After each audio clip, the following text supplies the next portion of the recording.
Hello, everybody. I am Richard Togley. I am the current board chair of Ed Funders and the president and CEO of the Denver Public Schools Foundation. Thank you so much for joining us today.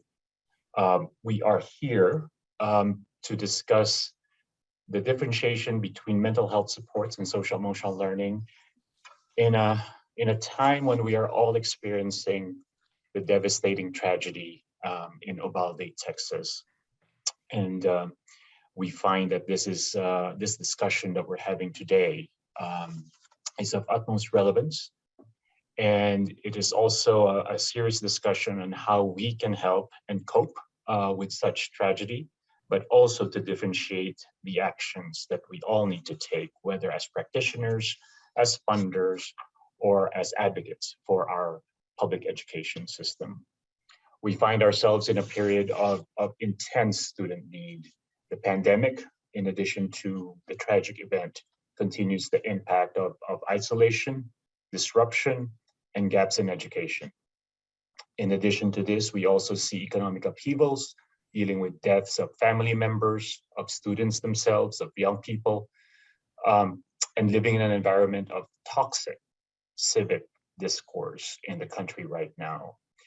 It's been a couple of years where students and staff have shown resilience, and districts and out-of-school time programs have provided needed support to young people.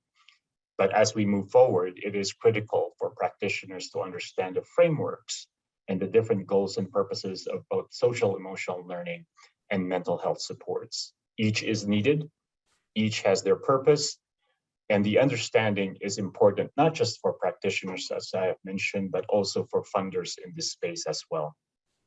Here at the Denver Public Schools Foundation, we support social emotional learning programs in both school and out-of-school time settings. We address long-term impact and effects of trauma on learning, behavior, and health. And we support after-school programs and the use of social emotional learning strategies and activities. Social emotional learning and mental health and well-being of students and educators are also top priorities for the Denver Public Schools, and every district-run school here in Denver has at least one full-time equivalent, up to four full-time equivalents to support mental health needs of students, and over 400 school social workers and psychologists to provide both intensive individualized support and targeted small group services and interventions. So here in Denver, this is very important for us and a top priority of our leaders and for our educators.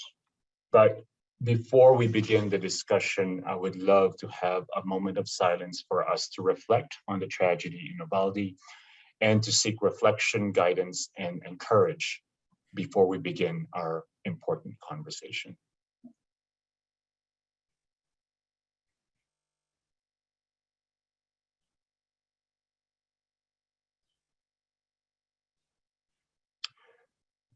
Thank you, everybody. With us today are people who have been engaging in this conversation for a while, and it behooves us to listen to their thoughts and advice. And so we have Dr. Robert Sherman, who's an education consultant to philanthropies and nonprofits. Alma Spears, the Senior Vice President of Family Services and Counseling at Boys and Girls Clubs of Southern Nevada, and Dr. Aliyah Samuel, the President and CEO of CASEL. And I am looking forward to this discussion of differentiating social emotional learning and mental health needs. So to kick us off, I'm going to ask Dr. Samuel, what are you seeing happening in districts, and how are they responding to the complex needs of students in terms of social emotional learning and mental health? Thank you so much for the introduction, and just want to share a couple of slides. The timing of this conversation, couldn't be more relevant for all the reasons that you've outlined, but there's also a real need to pay attention to the data and what we're hearing from not only our young people, but our parents and communities.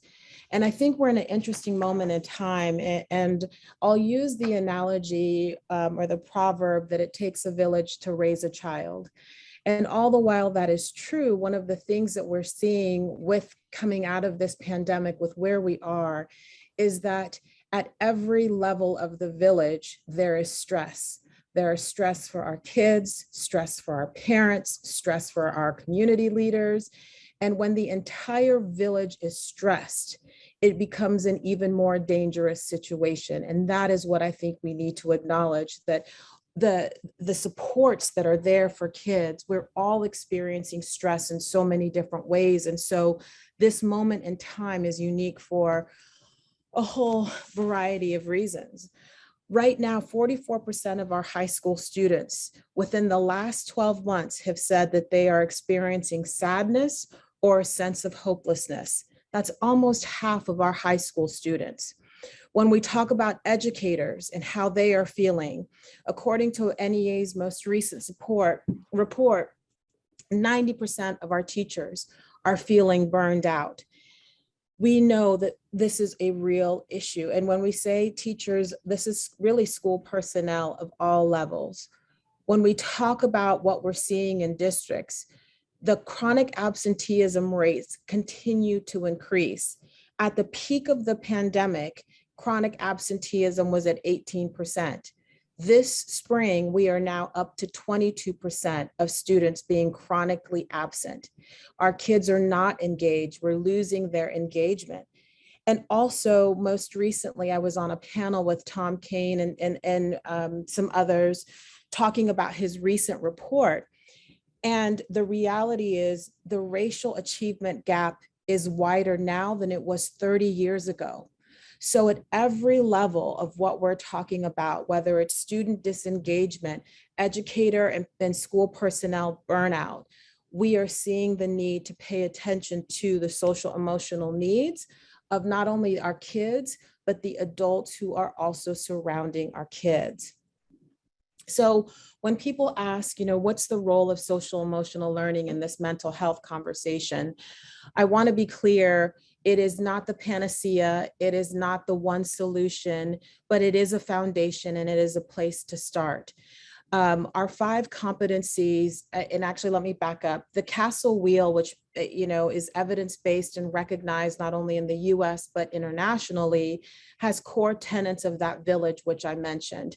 The importance of high quality evidence-based SEL includes parents, it includes schools, it includes communities. And then we lean into these 5 competencies of self-awareness, self-management, social awareness, relationship skills, and responsible decision-making, and how these skills really play into the mental health and well-being. I just want to give a very concrete example of why these skills are so important. As we talk about self-awareness, for example, it is not just a self-awareness of who they are, but it's the acknowledgement and being able to say, hey, I'm feeling stressed right now, or I'm feeling anxious, and be able to communicate those feelings to be able to get help and or give help. So it's very important that we talk to our young people and across the entire education continuum about the importance of self-awareness.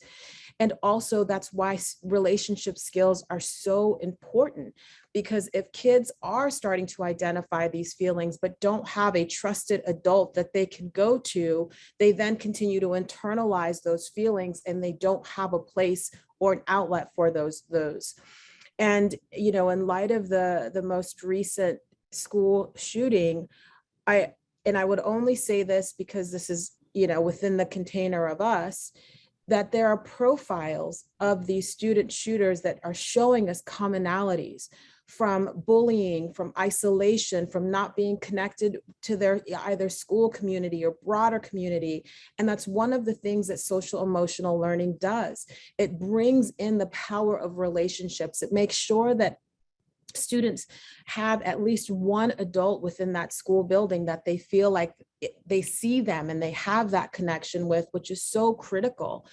And then also responsible decision making.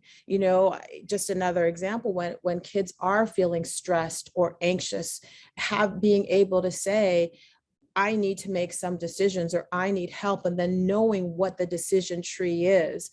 So these skills are not only important for our young people to see and practice by the adults that they're surrounded, but also have an opportunity to practice those skills themselves, so that when they do become adults, when they are put in these situations where they have to exhibit the skills, they've had an opportunity to practice these skills.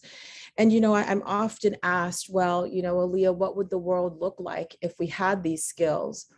And I like to share, from my perspective, as we were in the midst of the pandemic and even the first few months coming out of it, if we can say that, and we look at the top Google trends of adults, was how to manage anxiety, how to manage stress. So adults were trying to figure this out. And in a perfect world, we would be providing our students of today the future skills that they need for when they become adults. They're not Googling how to deal with stress, how to deal with anxiety, because they have these baseline skills.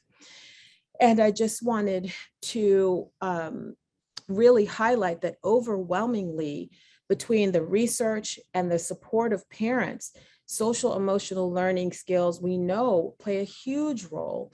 And so all the while there may be this political discourse that is highlighting the deliberate and manufactured misinformation to create a distraction as to why this is so important, we need to continue to elevate and put our kids at the center of this, because our kids are crumbling in front of us, and we can't afford to not pay attention and take care of their social and emotional needs. And with that, I will turn it back over. I think I stayed at time, but I could have gone on and on, but I think I stayed at time. Thank you, Dr. Samuel. Before we go to our next speaker, I just wanted to have a follow-up question for you. When, as adults, we are expected to still go to work, still be productive, even though we're, facing a lot of stress in our lives. Can we expect the same of students to continue learning, or expect students to be learning in school when they're experiencing this high level of stress that we are witnessing now? I'm so glad you brought that up. I was just earlier in a meeting and conversation, and we were talking about why SEL is so important and why we can't bifurcate the social emotional learning needs from the academics. And the reason is, for so much of what you just highlighted, you cannot focus on the learning that needs to happen if you are stressed, if you are overwhelmed, if you are frustrated. I think about myself as an adult. I may be physically present at work, but if I have a whole lot of other things going on, it's very difficult to focus and execute at the highest level. And for so many of our kids, in some cases, they are present physically, but they are not present socially, emotionally, or academics, which is why I think we're not seeing the academic gains that we aspire to see. It's why we're seeing the increase of absenteeism and the chronic absenteeism percentages raising rather than lowering, because our kids are not feeling engaged and connected. And so holistically, we've got to take a step back and start to ask ourselves these questions as to why. And at the root of it, it is relationships. At the root of it, it is engagement. At the root of it, our kids are dealing with more than I think any of us collectively went through as we were growing up. And so we can't just plow forward and hope that they get it, because they're all the signs and signals that kids and students are giving us, and even our educators, is that they're not okay. Thank you, Dr. Samuel. Let's turn over to Dr. Sherman to give us, this kind of awareness on the definitions, research, and frameworks on understanding the difference between social emotional learning and mental health. Dr. Sherman? Thank you so much. Before I start, I just want to say I'm especially happy to be with a group of Grantmakers. I spent over 20 years in the foundation world, 15 of them at Cerdna Foundation and 4 at Novo Foundation, where I had a chance to work on a range of youth development issues, and also social and emotional learning was central to my work. So reaching this moment and being in the time that we are, I think we need to lift up distinctions and understand what is authentically in each discipline's wheelhouse so that young people and adults can begin to get what they need.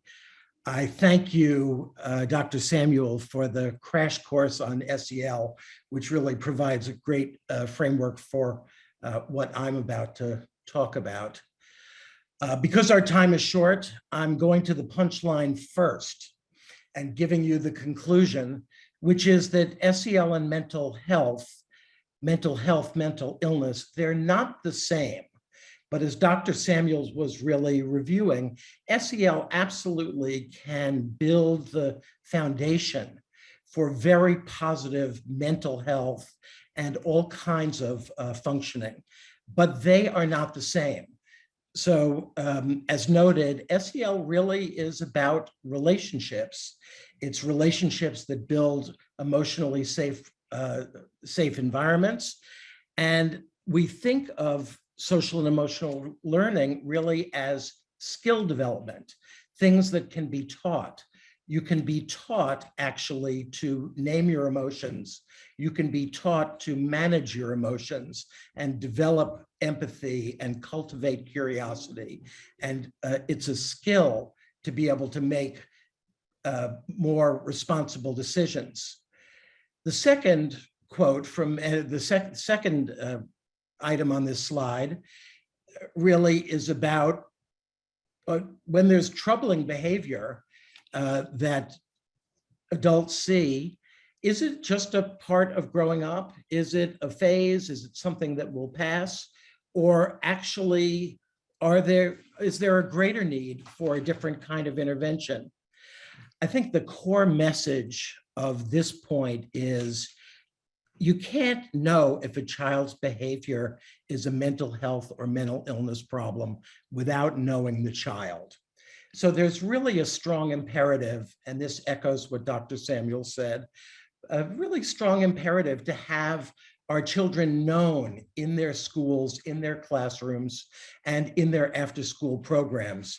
And you shouldn't assume, no one should assume, that we could make judgments about people's skill and capacity levels on the SEL side, or the mental illness and needs on the mental health and wellness side either. This reiterates what Dr. Samuels was covering. SEL really is about relationships in all kinds of directions, with oneself, with others, with the community, I would say even with the planet. I'm going to let you read this to yourself. I'll give you a few seconds to do that, and then I'll comment on the slide.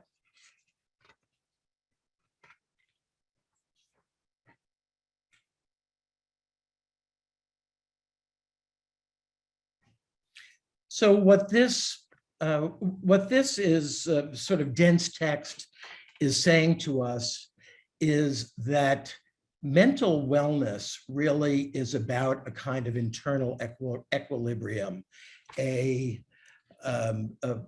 steadiness, a reliability of being able to understand and manage what is going on inside the self and in relationships with others. And it's about steadiness and equilibrium. That's not what we see in every case. So mental health and thinking about mental wellness, it really is about, you can look at it through looking at the functioning in daily activities. Is a person able to engage meaningfully, productively, and well at work, at school, at caregiving, whatever it is that their tasks are? Is there evidence of relationships that are satisfying and meaningful and useful and growing? Is there an ability to, this is the equilibrium point, to adapt to change and to cope with adversity? I think the statistic that Dr. Samuel gave of 22% of students chronically absent from school, this is giving us a clue that something around productive activities is really misfiring. and misfiring at a scale. And certainly to have social and emotional learning programs in schools that build welcoming and belonging and caring and relational aspects, the stronger those are in an environment, the more likely it is that children and young people are going to be able to plug in and stay in and build these factors of mental health. Mental illness, on the other hand, really is in a different framework. And this is the core point of my presentation. Mental illness really is talking about diagnosable mental disorders. And these are seen usually in significant changes in behavior. We all know in families and in working with children and adults that you can spot that somebody's way of being in the world, their ability to relate, something is, it's not just that they're distracted, it's that something has fractured, something has misfired, and the distress and problems of functioning show up in really across the range of their environments and activities. So somebody who's experiencing mental illness is likely to have disruptions in their ability to function well in school, to think about work, family activities, all of those things. Here's just a grid, and I didn't source this. It actually came out of the I Thrive Games work. This is just a quadrant analysis with optimal mental health arrow pointing up and not so pointing down. And these quadrants describe different levels. When you're in the severe symptoms of mental illness, down at the bottom here, I don't know that I'm going to go back. Let me plow forward. You'll have a copy of it in the slides afterwards. But I wanted to move next here to, when we talk about the social and emotional learning capacities, they have sort of intuitive, easy to understand correlates.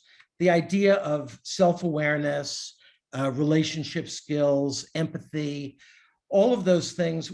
I think grant makers who've been working in education and in youth development really have a strong sense of what those things are.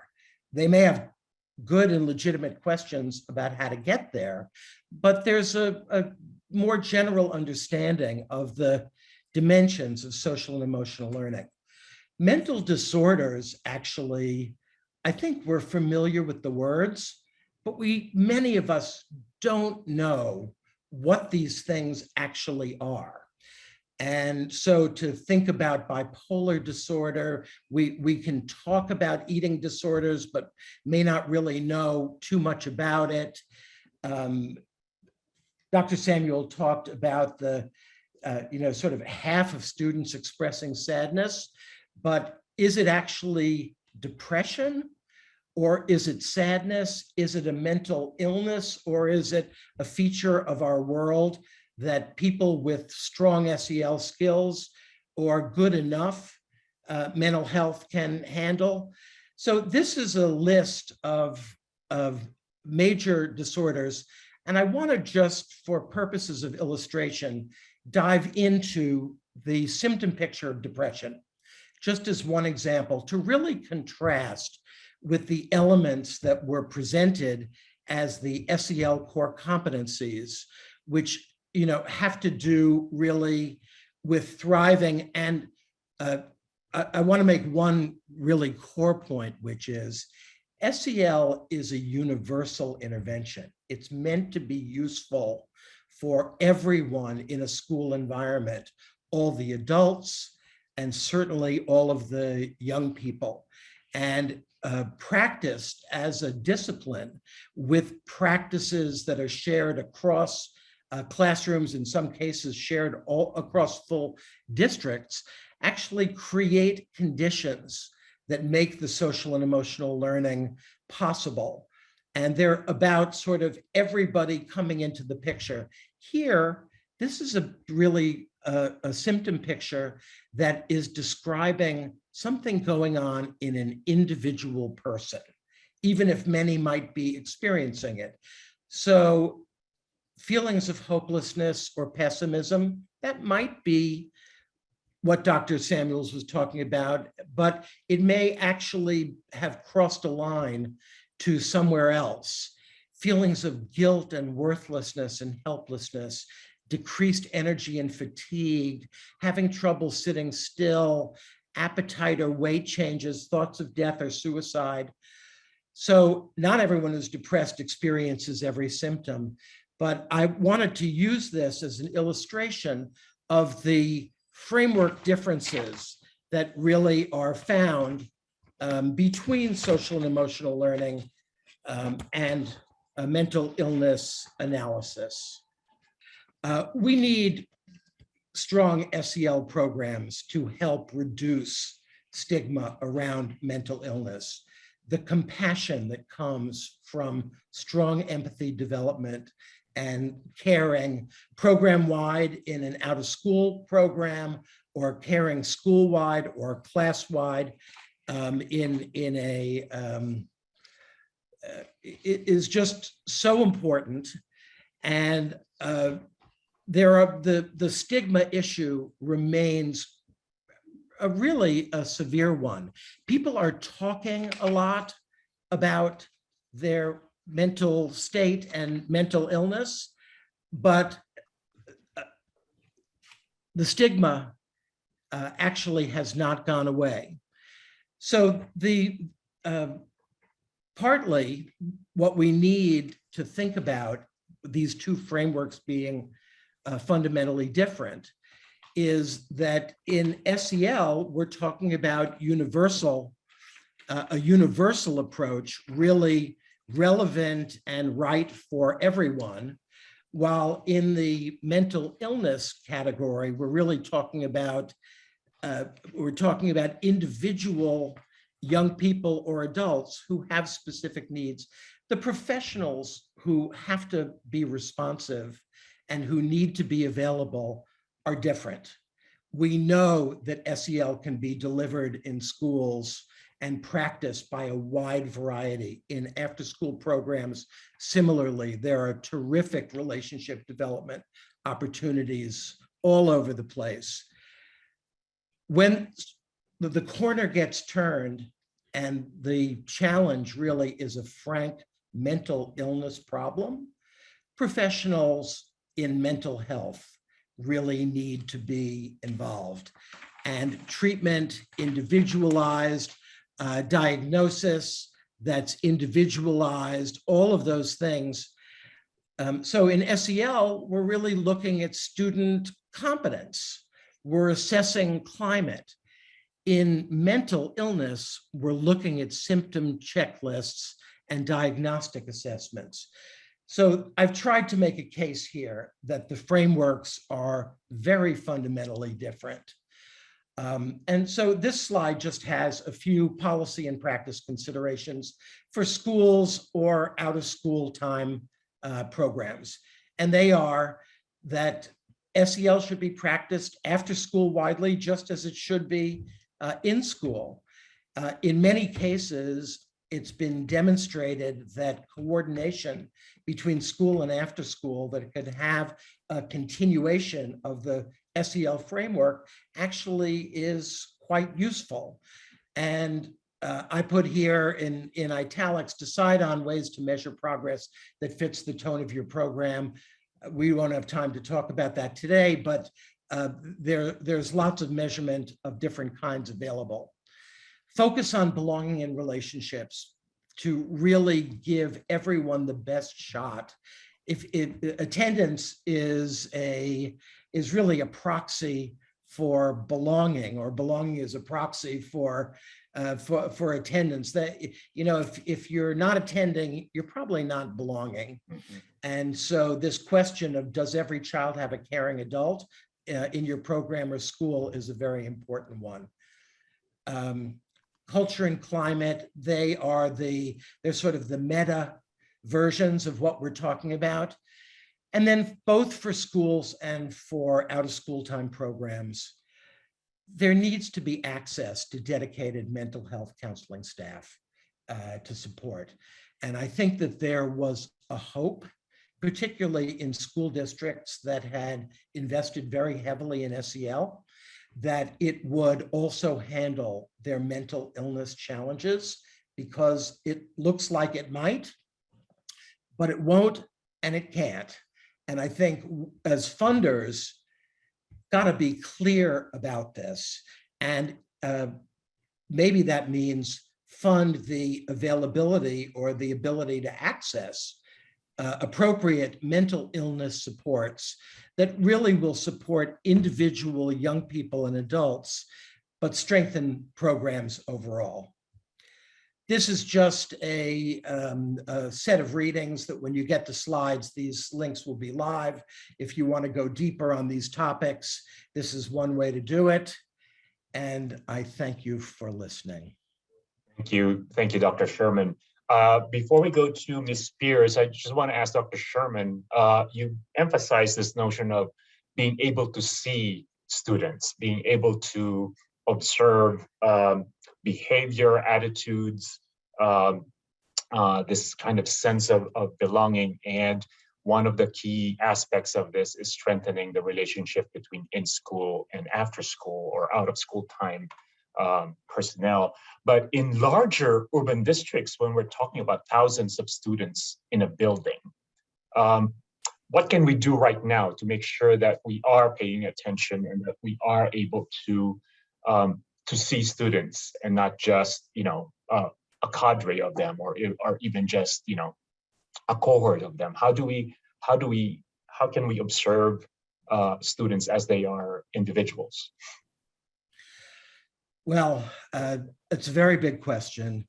I think that schools are recognizing, even if they feel that they can't support it, that the personal and interpersonal needs, in fact, directly relate to all of the outcomes that are important for school.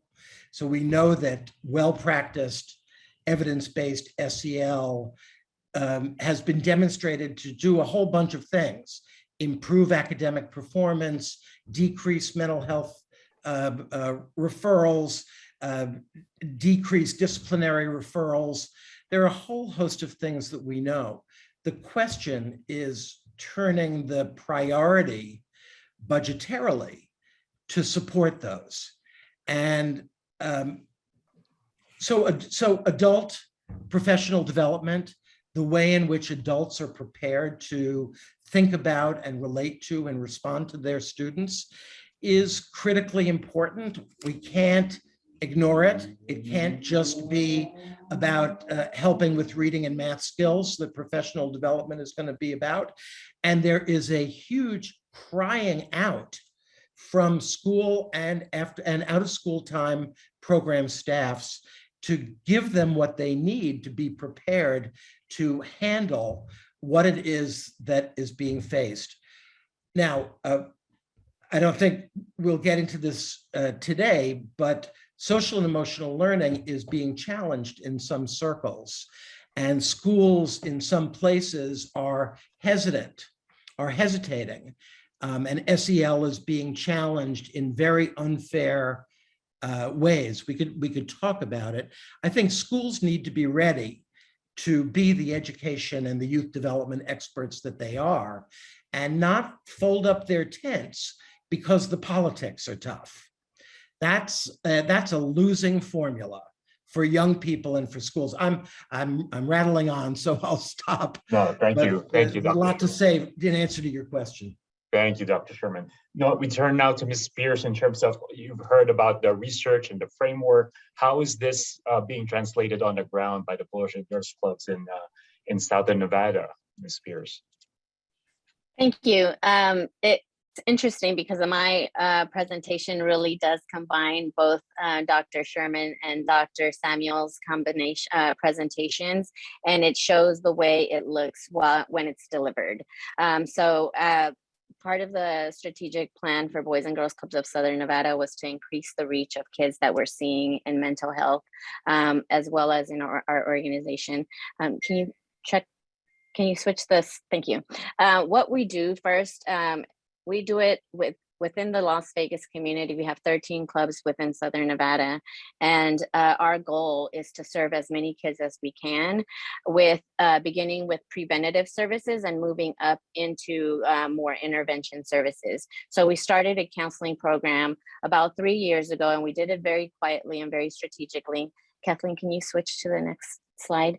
We did it very strategically, because we were looking at the scope of what we see. We know that our 55% of our members come from single parent households that need that additional support. In addition to childcare, they need the social emotional learning support as well as the counseling, and they are very distinct. So I'm very happy that the distinction was made.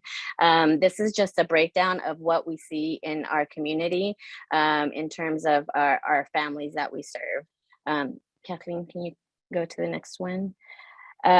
What we're doing to help at the club is very strategic and tiered. So we are focusing on several different components that we target using evidence-based programming, from academic success, healthy lifestyles, character and citizenship, and the arts. What that really means is we are trying to develop a very whole child, a well-rounded child that has the basic foundations of what SEL is supposed to be teaching these kids, because the reality is that a lot of our kids do not have those foundational skills because their parents don't have them. You can't teach something that you don't have yourself. So we target in the clubs programming for kids that will support them in the classroom, outside of the classroom, and long term. By doing so, we also we're also engaging the parents. So we engage the parents at every step of the way, whether it's ensuring that they know that the kid is excelling in one area. They might not excel academically, but they're our best carpet bowler.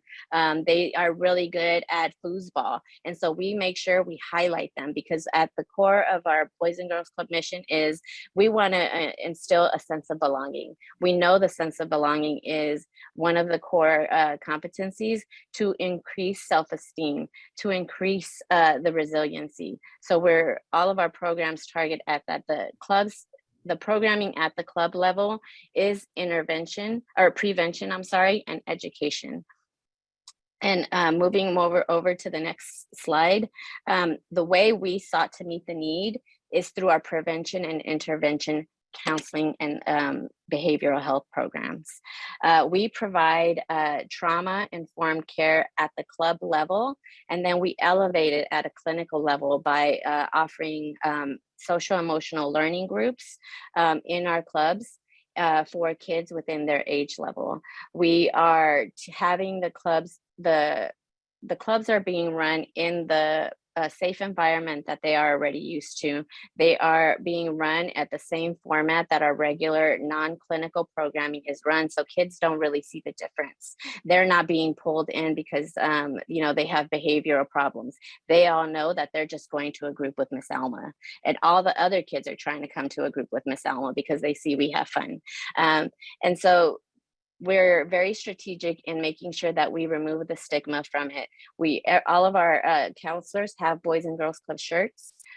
We make sure that we're very approachable and available for our kids, but we also do not make it clinical in that we don't run classes or programs or groups or even counseling sessions in a stuffy white little office where you can't talk very loud and everything is crickets. No, we have a loud club.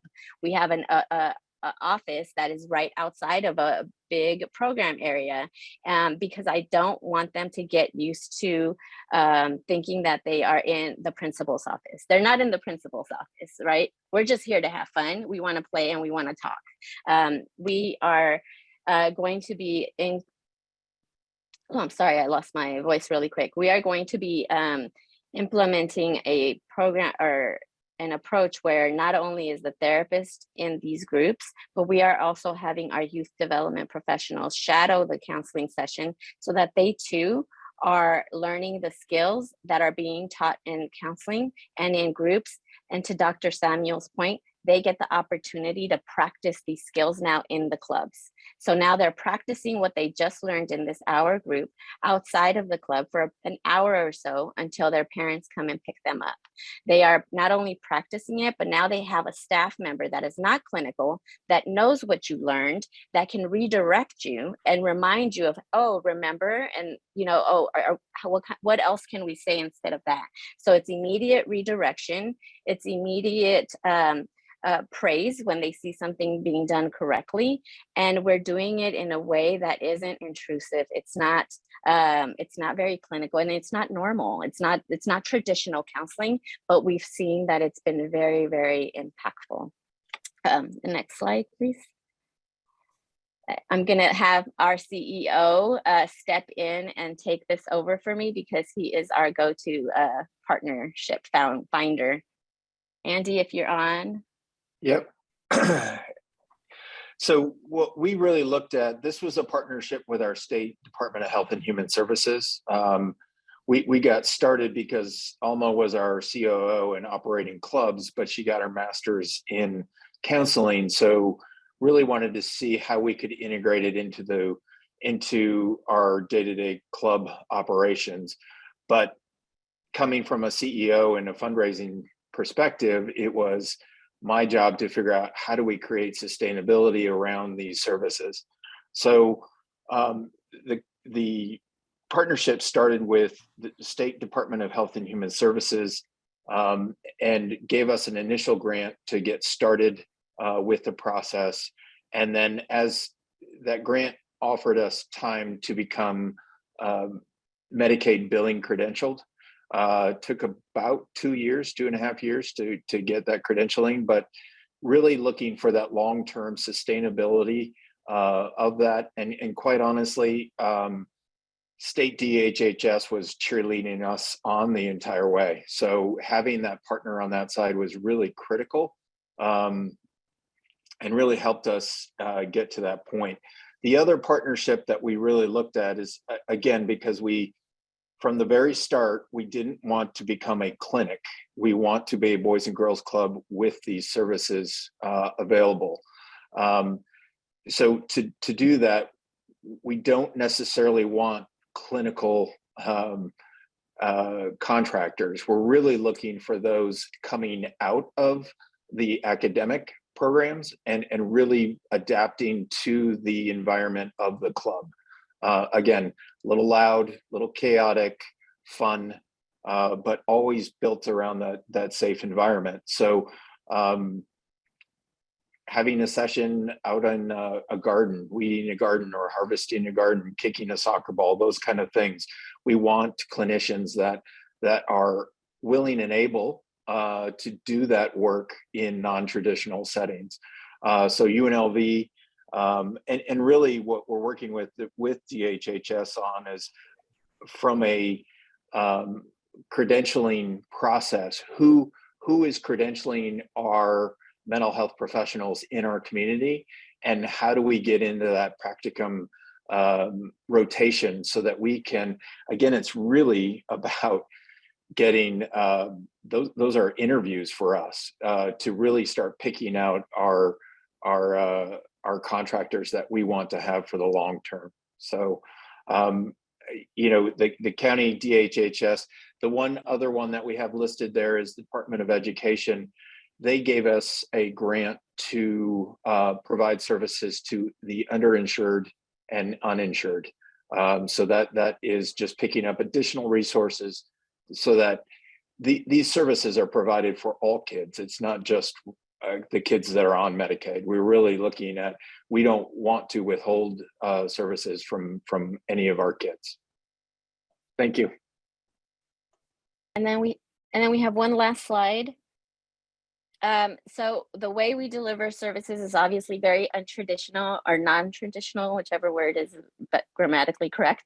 But we offer individual, group, and family therapy. We find that we are addressing the behaviors to keep them in the clubs, but ultimately it's to alleviate the cohesiveness of the supportive relationships, because obviously something happened to where someone deemed their behavior a problem. Right. And so by deeming what about their behavior is a problem, I don't treat the symptoms. I treat the underlying cause of what is causing the behavior. So I have kids coming to me, Miss Alma, I have depression. I'm like, okay, are you sad? Like, let's talk about that. Because I don't want them identifying with an illness. I want them to identify with being who they are and having symptoms that come and go. But when they approach, then pop up, they are able now to cope with them a little bit better based on what we're learning how to do. I'm finding parents extremely supportive of the services that we provide. Parents who I would have never thought would have embraced the services are waiting for the next group to start.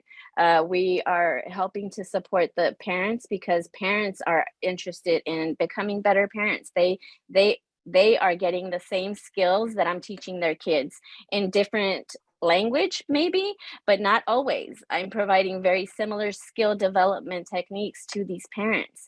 By integrating our staff and the practicum students into our programming, we are professionalizing and elevating the delivery service. We already offer amazing services. We're already making impact with these kids. This counseling and behavioral support is only going to elevate our staff because it's going to increase their self-esteem. They're going to feel better supported when it comes to addressing conflict, de-escalating a disagreement. They are going to now have more of the resources and the skills in their toolbox because they've been practicing and learning and teaching these kids. So ultimately, we're here to support the families. We offer services virtually for parents. I'm meeting with parents on Friday nights at 7 p.m. because that's the only time they can meet. And I'm meeting with them if they need me on Saturdays. We can do a virtual session. So we're very, very flexible because we know that if they don't get counseling or behavioral services through us, they will not get services. We know that. We have a lot of families that this is the first time they are even accessing services because they didn't think it was a possibility for them. So with that, I believe this is our last slide, and I'm happy to answer any questions that you all have.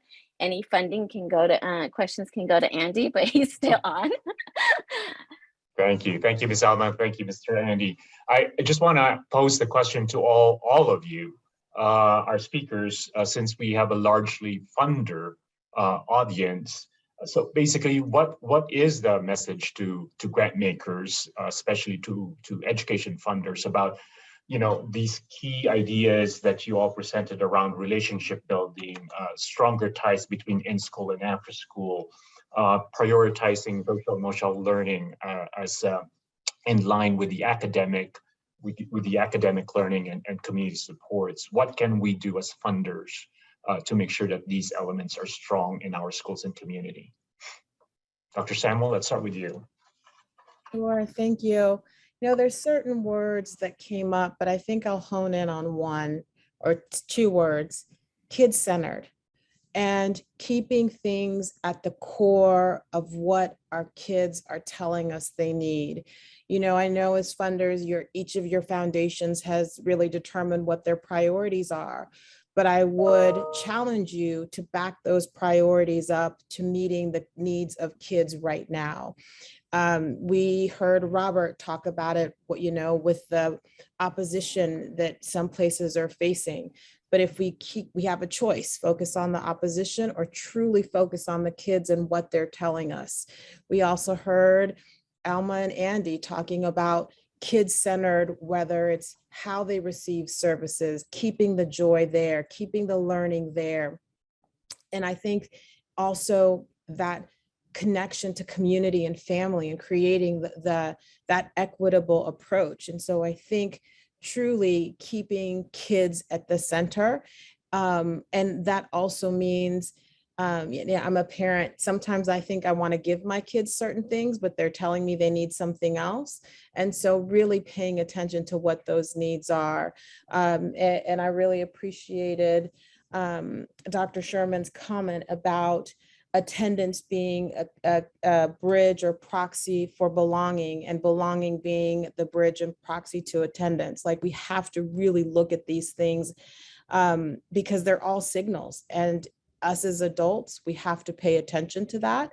And so I think that would be that. And also what we heard is sustainability, systemic, and partnership. Those three things have to be at its core, and how you as funders can help keep the sustainability of it, this help with the systemic approach, and then also the importance of partnerships. Thank you, Dr. Samuel. Dr. Sherman, any insights on what funders can do? I think it's important in many funder conversations to stress the need for long-term sustainable funding and enough funding to actually be able to have impactful programs. And it just can't be stressed enough. This is not a one and done kind of set of questions. So longer term commitment in the way in which and locations in which you fund. But here's an idea that is building up a head of steam, both within grant making and in the youth development and education conversations. I think we need to look up to the ecosystems in which young people find themselves. That really, we can't just look to what's happening in school. We can't just look to what's happening in an out of school time program. In fact, young people are living in a complex ecosystem, and all parts of that system relate to all other parts. And so the more we're attentive, and as grant makers, there's really an opportunity to stress this and to promote it. The more that we're attentive to the developmental opportunities and the barriers faced by young people, really in a full life, sort of whole child, whole school, whole community ecosystem framework, I think the more we begin to have that kind of a systems level analysis that would inform both grant making and programmatic planning and program to program relationships, the stronger we'll be. Mm-hmm. And I'm going to ask Andy to take this one. Andy. I'll start with amen, right? Because yes. that sustainability, that partnership, those are all those things. It's perspective, right? We've been at this 2.5 years and we're just ready to scale, right? So that gives you perspective on how much time it takes to really get this underway. We're struggling with finding the right counselors for us, the contractors that are willing to do. Southern Nevada is a community where almost all physicians are lacking, right? In almost every discipline. And mental health is one of those. It's why the Department of Health and Human Services was so eager to really step in and help us, because they know they need something long-term, sustainable. We have enough, we're big enough and can provide enough services that we can create or start to address some of those sustainability pieces. Diversity of funding also, I think, is a key component. If one organization or one foundation is trying to sustain this, it's not going to last. So it really needs partnerships and support. So I'll start with amen, and also thank you for allowing us to be part of this group. We keep learning.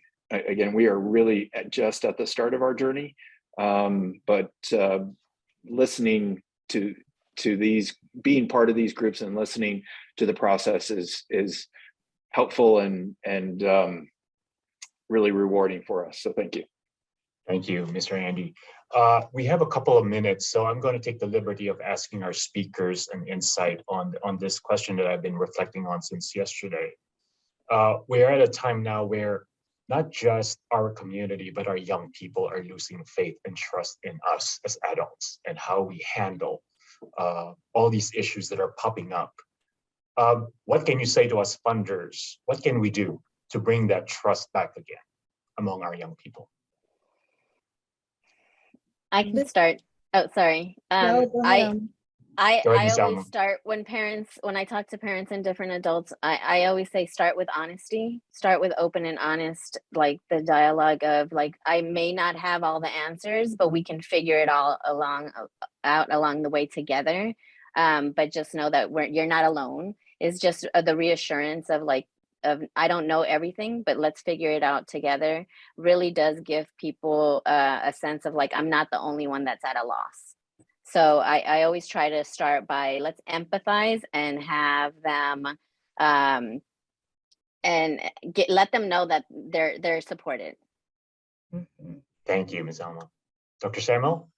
Yeah, this is actually something I've been thinking about, and a large part of the reason why I took this role as president and CEO of CASEL is that now more than ever, what our young people are looking for is for the adults to advocate and lead for them and on behalf of them.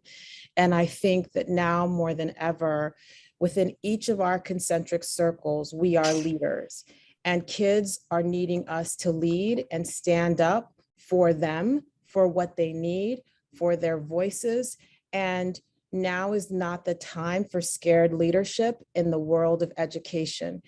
Those of us, I cannot say enough, the responsibility absolutely falls on us. And to a degree, we're looking to the right, we're looking to the left, and not politically, but just overall, we're looking for somebody else to lead and tag, we're it. It is our fundamental responsibility to be the leaders and the voices for our kids. And it is not fun. And yes, there is opposition. But, you know, I think about one of the first things a mentor told me is that if you can't lead with compassion and a conscience, then you shouldn't be a leader. And right now, we need leaders who understand what's happening in the field and aren't afraid to say the thing, to do the thing, not on behalf of politics or adults, but on behalf of our kids who, again, are crumbling in front of us. So my charge is, don't look to anybody else to lead through this. Lead from where you are. We need leadership at every single level on behalf of our kids and our families. Herman, any last words? I agree with that point, but I would amplify it by saying that there are tremendous opportunities to build youth leadership to solve these problems as well. And that if we really want to hear directly from those that we're concerned about, we need to build opportunities for youth voice and agency for problem solving.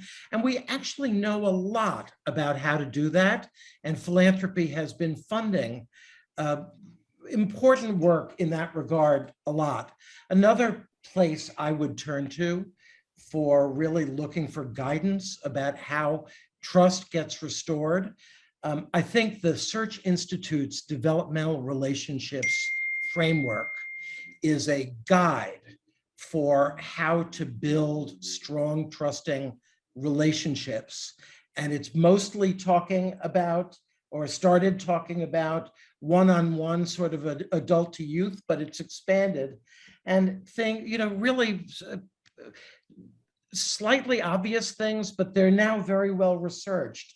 Expressing caring, opening opportunities, sharing power, the 5 dimensions that the Search Institute has explored in the developmental relationships literature. I really recommend that funders take a strong look at that set of frameworks also. Thank you so much. I can't believe an hour has passed by and so much insights have been generated from this conversation. I feel honored and privileged to be part of this and having a conversation with you all. So thank you so much. If you're not already registered for the Out of School Time Stakeholder Call series, please click on the link in the chat. We meet the third Friday of every month from 12 noon to 1 p.m. Eastern Time. Thank you for joining us today. We will post the recording and the resources to the EdFunders website and let you know when that is posted, and also feel free to continue this conversation. I believe our contact information was posted on the chat, and we welcome questions, comments, feedback to everyone. So thank you to our speakers, and thank you to all of you for joining us today.